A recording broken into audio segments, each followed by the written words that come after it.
since you've been gone, gosh, a lot's happened, you know? You leave for a couple days and the whole world changes. It certainly does. We have the long-anticipated Biden-Her tapes that were released back on Friday. And coincidence or not, the auto emerged from Axios, whose reporter Alex Thompson, along with CNN's Jake Tapper, is releasing a new book this week detailing how Biden's inner circle allegedly concealed his cognitive decline from the public. Now, throughout Her's interview back in October of 2023, President Biden then fumbled for words. He failed to recall both basic and important dates.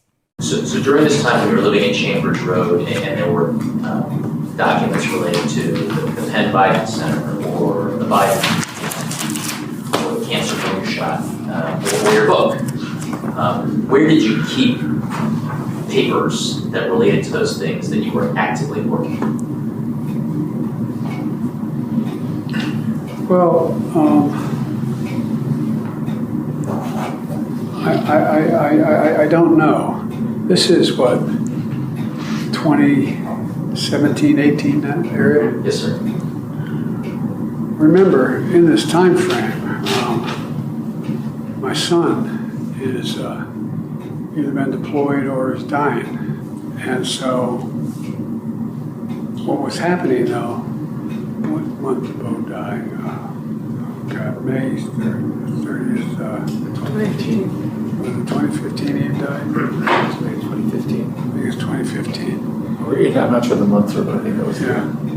That's right, Mr. President. And what's happened in the meantime is that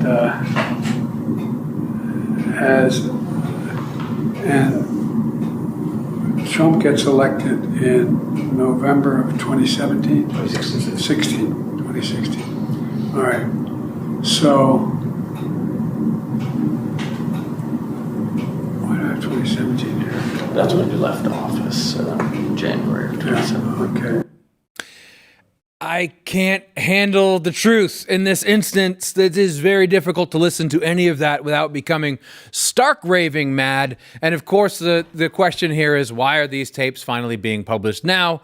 Of course, not only does Axios' Alex Thompson have a book to sell, but over the weekend, Biden's team also announced, on top of all of this, after the whole nation realizes for real, even the most normie con, that he was obviously senile for a long time. Now we learn that he's suffering from an aggressive form of prostate cancer. And the mainstream media is going to do what they do. They're going to do the whole cover-up, but then now it's all unraveling because they want to be known as on the right side of history. Now, his mental struggles are confirmed in the Her tapes and numerous book releases. And top oncologist, we have Dr. Ezekiel Emanuel, who once worked for President Joe Biden, made some startling claims today on MSNBC's Morning Joe with Joe Scarborough. This is not speculation. If you have prostate cancer that is spread to the bone, then he's most certainly, you are saying, had it when he was president of the United States. Oh, yeah. He did not develop it in the last 100, 200 days. He had it while he was president. He probably had it at the start of his presidency in 2021. Yes, that I don't think there's any disagreement about that. So there's no disagreement. Well, Biden himself might have spilled the beans on his cancer diagnosis all the way back in July of 2022. And because it was a 4-lane highway that was accessible, my mother drove us, and rather than us be able to walk. And guess what? The first frost, you know what was happening? You had to put on your windshield wipers to get literally the oil slick off the window. That's why I and so damn many other people I grew up have cancer. And why for the longest time, Delaware had the highest cancer rate in the nation. So here's what's clear. A lot of you already knew this, but millions more people are learning it every day. It appears the country had been running without a president for the past 4 years. One person we wanted to bring in today with further insight into this is our friend and now Blaze News contributor, Oversight Project President Mike Howell. So, Mike, welcome. There's a lot to talk about today, but let's just start with who or what was the power behind the bureaucratic state making decisions for Biden. We'll get into how this happened, but do you have any insight into who these people were who were running things? Yeah, I certainly have my suspicions. And one of the first people that Chairman Comer, when he announced they're actually going to subpoena some individuals to come in to testify about it all, is Neera Tanden. She was the staff secretary, basically the one who controlled all of the paper. Recall famously, she comes from Soros' world, and they wanted her to be the OMB director, but she was mean to Bernie Sanders on Twitter, so she didn't get that job. But she seems to be the paperwork czar. There are a couple other names that Comer has highlighted. I think there's going to be gradations of people. I don't think it's going to be one. I think it's basically a committee of certain influences and special interest. I think Obama world had a profound outsized impact on it. And when you look at some of his top surrogates, I think you'll see names like Susan Rice and Eric Holder. Obviously, the Biden family had a lot of play. I think Jill and Hunter were still affecting a lot of the decision making. And so there's a lot to learn, but we only learn it after people get prosecuted for these crimes. So you and Oversight Project were the first ones to shed light on the autopen scandal. So take us through the latest in where that stands now. So last summer, we basically realized, hey, all these documents that Biden's purporting to sign look a little goofy. And so we pulled them all and figured out, oh, they're using an autopen, or at least, two variations of an autopen for simply like copying and pasting the same signature. We put that out there. President Trump reacted to it a couple months ago and said the pardons are null and void. Since then, Ed Martin said DOJ is looking into it. He's now the pardon attorney, so he's looking into it. President Trump said once again that the pardons are null and void, just a couple days ago. So the question is, and the recommendations we gave, Congress needs to subpoena these people to build out the evidentiary record, and that can only be done with compulsory process. Second to that, President Trump and his DOJ should criminally charge the people who received the pardons. Think of Jim Biden, who got one of the autopen pardons on the last day, Adam Schiff, Anthony Fauci. Those people should be charged, and those pardons should be tested. Now, we're going to keep putting out the investigative material that sparked all this and that everyone's acting on, but ultimately that's what needs to happen to really answer the question and impose accountability. Well, I hope, given what's been, given these revelations, given this interview, and given all the press, that this is just accelerates the process, that people are actually held accountable. What's remarkable to me right now is that, and it's easy to get jaded. It's easy for myself to get jaded. Jill, all of us, God bless us here. We've been watching this in real time going, I can't believe we have a president who's not really there, right? But for a lot of people who don't pay as much attention or just, are living their lives, they assume, it's probably exaggerated political propaganda. At this point, I do feel like millions of Americans this week are increasingly going, what the hell happened? Do you think that's right? And what could that do to bring about justice?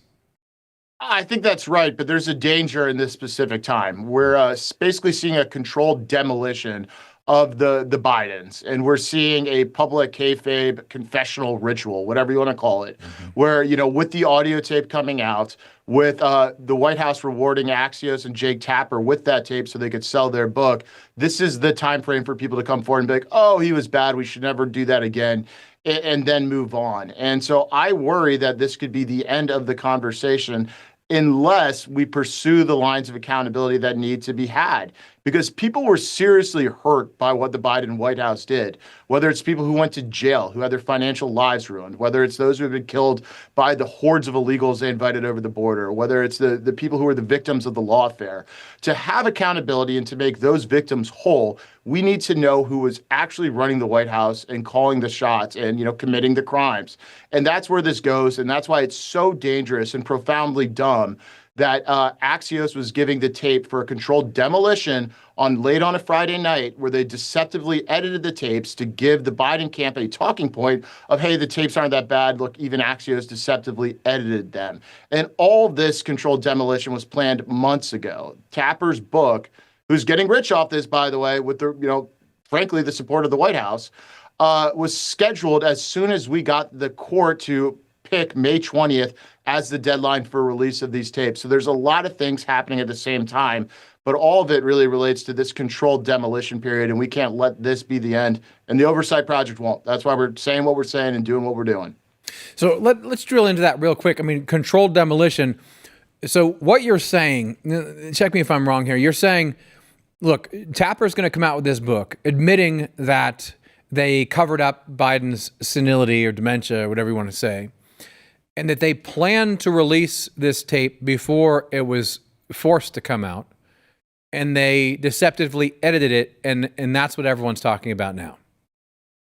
That's absolutely right. You're living through a very coordinated comm strategy that ultimately benefits Biden. And the cancer diagnosis announcement on Sunday, come on, I was born at night, but I wasn't born last night. Like, the guy who's lied the most and his family in the history of American politics finally admits something was wrong. No, that you're living through a comm strategy executed to sell books and unfortunately assisted by the White House. I don't think with intent, but it has that end impact that they put the ball into Axios and Jake Tapper's hands, and they're the ones kind of controlling this kayfabe public confessional period where Democrats will be able to rebrand themselves and put this all behind them. And that's the whole purpose of this book, the rollout and the controlled demolition. Yeah, it's PR 101, right? When you have these Google searches out there, when you search Joe Biden, they don't want this coming up, this topic that we're talking about. So they're saying, oh, you know what? We're just going to release that he has cancer. We've known it the whole time, but now we're all willing to say it. Let's go ahead and listen. We have Representative James Comer. He's talking about they think that they know some of the staffers that are involved in the autopen scandal. Let's go ahead and watch. But many of the executive orders that the courts are now using to Trump-proof many of the executive orders that President Trump is trying to implement to make government more efficient, many of these executive orders, as well as the pardons of Biden's entire family as a result of our investigation, these were all signed with the autopen.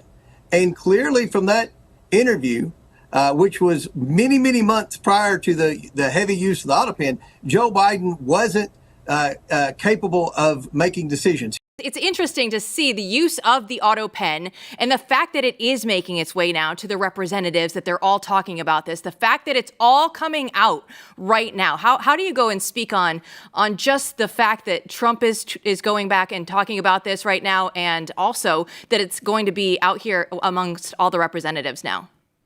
Yeah, I think a lot of credit goes to you guys and others who we pushed through the legacy media narrative bubble and the control mechanisms.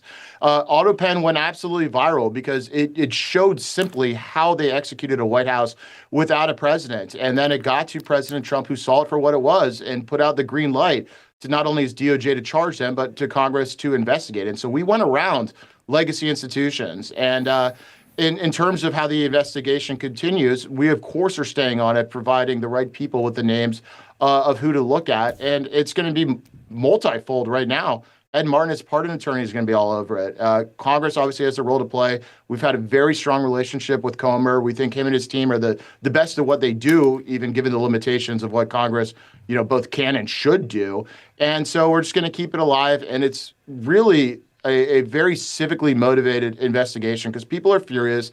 They want answers. And the autopen as a symbol of an actual device and instrument of how they executed the plan makes a lot of sense to a lot of people because it's simply what they did to get around the fact that they had a senile and incapacitated president. And so this isn't going anywhere. Joe Biden will forever be known as the autopen president. I hope so, Mike. When you think about this, this is a difficult moment, like you said, because of the controlled demolition, because of the media psyop, where they want to let out some blood. They want to get beyond this by taking some abstract responsibility and muddying the waters. So difficult situation. If you were advising the White House on how they should navigate this, I mean, what would your advice be? Well, right now, a lot of damage has been done, unfortunately, because really accountability needs to be had on the media. They're the ones who propagated this on behalf of the White House. And so when you reward basically Jake Tapper, which is insane, I would rather have them giving the audio to North Korea, let alone us, who they owed it to in litigation and broke working in good faith with them to get it out. But they just basically rewarded the institutional legacy media and the people who are really the enemies. And President Trump calls the fake news enemies of the American people. And I don't think he'd be happy to hear that his staff gave the enemies of the American people a tape to sell their book about their lies to the American people. It just doesn't make sense. But what do you do going from here? I think if I were the White House or President Trump, and who am I to advise him, it's that he cannot be more clear. He wants to see these people prosecuted. I mean, I get we're only 100 and so many days in, but how many times can the president call this out and not see his administration jump on it? And it's not going away. You look on social media, everyone is waiting for the accountability. And this is example number one. It's not going away, Mike Howell. We know because you and Oversight Project are going to stay on it, and you're going to bring us all the updates right here on The Mandate. Thanks so much for your time today. Thank you for having me.